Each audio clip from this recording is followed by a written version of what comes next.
Assalamualaikum warahmatullahi wabarakatuh. Alhamdulillahilladzi hadana li hadza wa ma kunna linahtadiya laula an hadanallah.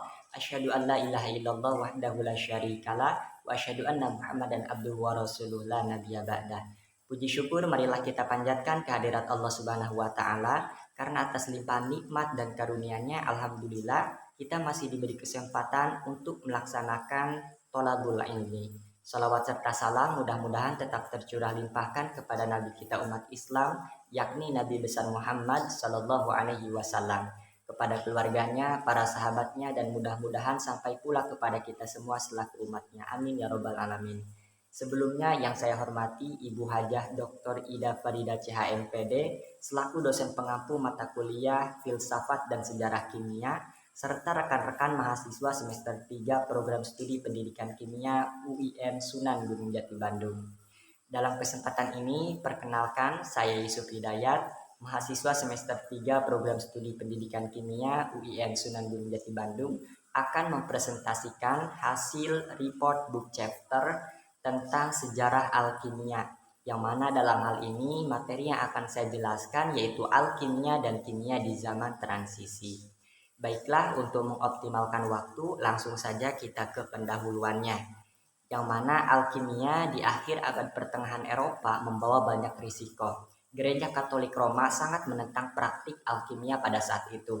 Hal itu karena sangat curiga terhadap hubungan kunonya dengan praktik pagan dan sihir. Begitu berbahayanya alkimia selama ini sehingga baik tokoh politik maupun agama melarang praktiknya. Alkimia abad pertengahan akhir juga menderita karena kurangnya keberhasilan dalam mengubah timah menjadi emas.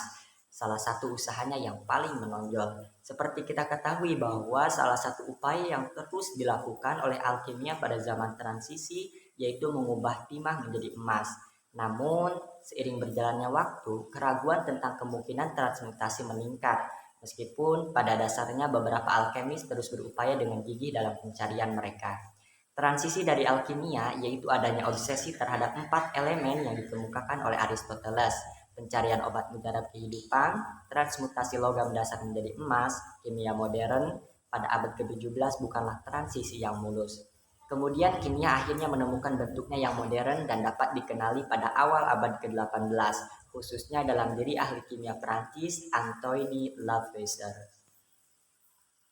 Selanjutnya di sini tentu terdapat tokoh-tokoh besar dalam alkimia pada zaman transisi. Yang pertama yaitu Robert Boyle yang lahir antara tahun 1627 sampai 1691.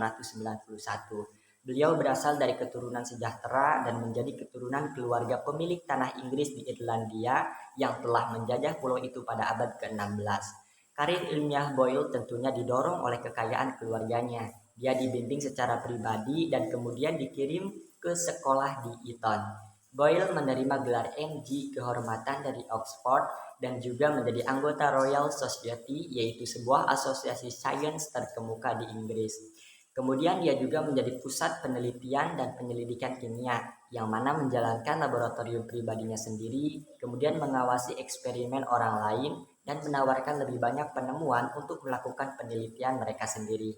Karyanya pada tahun 1661 yaitu Kainis Skeptis memiliki kontribusi besar untuk menetapkan kimia sebagai sesuatu yang berdiri terpisah dari alkimia sebelumnya. Hal itu didasarkan pada eksperimen dan bukan daya tarik kuno untuk otoritas. Boyle sendiri dapat dinilai sebagai salah satu ahli kimia sejati pertama. Hal itu karena dia menghitung apa yang dia lakukan, dia melakukan pengukuran yang cermat. Salah satu pencapaian terbesarnya yaitu mengenai tekanan udara yang sekarang kita kenal sebagai hukum Boyle, yang menyatakan bahwa volume massa udara tertentu berbanding terbalik dengan tekanan yang diberikan padanya.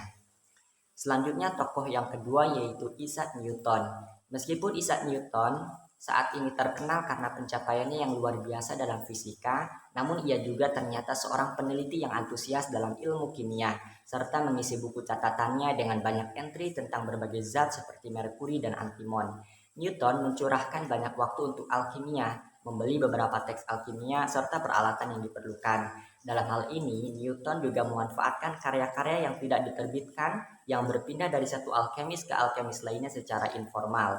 Newton sendiri membuat salinan tulisan tangannya dari beberapa karya alkimia yang menjadi miliknya. Sejauh mana keterlibatan Newton dalam penelitian alkimia akan tetap disembunyikan selama berabad-abad setelah kematiannya.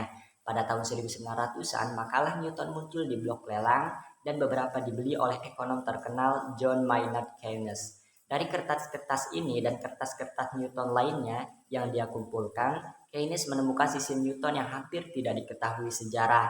Keynes menyimpulkan bahwa Newton bukanlah pemikir yang pertama dari zaman itu. Dia adalah yang terakhir dari para penyihir, yang terakhir dari Babilonia dan Sumeria, kemudian pemikir besar yang terakhir yang memandang dunia yang terlihat dengan mata yang sama seperti mereka dan memulai untuk membangun warisan intelektual kita kurang dari 1000 tahun yang lalu.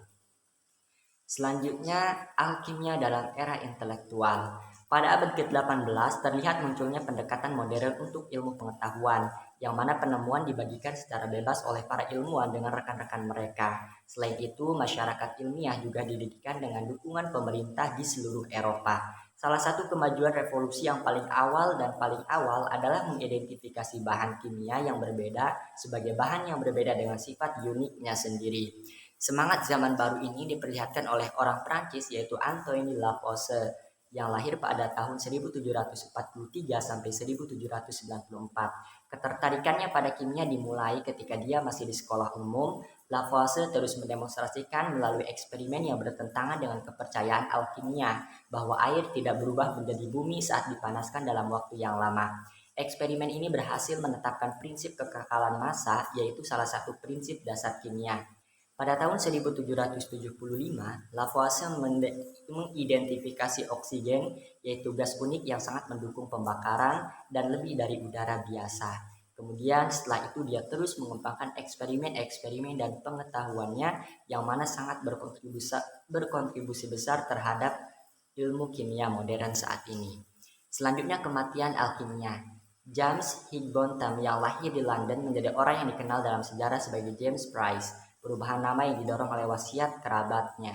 Lulus dari Oxford dengan gelar MI dan kedokteran pada usia muda, Price terpilih menjadi anggota Royal Society pada tahun 1781 pada usia 29 tahun. Dalam hal ini, beliau melakukan banyak sekali eksperimen, terutama pada saat bulan Mei tahun 1782, di hadapan audiens yang antusias, dia mencampur boraks, arang, dan nitrat sebelum menambahkan merkuri dan memanaskan hasilnya dalam wadah. Kemudian bahan tambahan khusus yaitu terdiri dari 2 bubuk, 1 merah dan 1 putih yang telah diformulasikan oleh dirinya sendiri. Bubuk merah menghasilkan emas dan bubuk putih menghasilkan perak. Inilah penemuan yang sangat menggemparkan pada saat itu, di mana untuk pertama kalinya dia dapat menciptakan emas dari bubuk yang merah tadi. Selanjutnya Arthur Edward White, mistis, penyihir, dan alkemis. Arthur Edward White adalah salah satu tokoh paling menonjol dalam tradisi esoterik barat. Dalam hal ini dia bergabung dengan Outer Order of the Hermetic Order of the Golden Dawn pada tahun 1891. Kemudian ketenarannya memuncak dengan menciptakan Rider Waite Tarot, dan beliau juga menulis banyak buku, beberapa di antaranya termasuk Book of Ceremonial Magic, tetap dicetak dan masih digunakan oleh pengikut seni esoteris hingga saat ini. Kemudian yang terakhir yaitu Fulcanelli. Seperti banyak tokoh sejarah legendaris, identitas asli ini diselimuti misteri. Kemungkinan dia adalah orang Prancis dan beberapa orang mengklaim dia lahir pada paruh pertama abad ke-19, yaitu pada tahun 1839.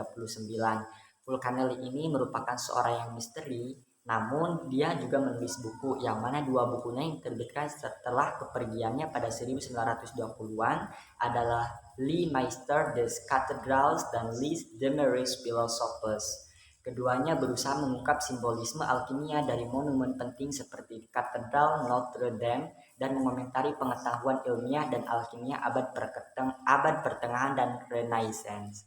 Mungkin itu yang dapat saya sampaikan. Terima kasih atas segala perhatian dan mohon maaf atas segala kesalahan. Sekali lagi terima kasih dan mohon maaf apabila terdapat kata-kata yang kurang berkenan. Wassalamualaikum warahmatullahi wabarakatuh.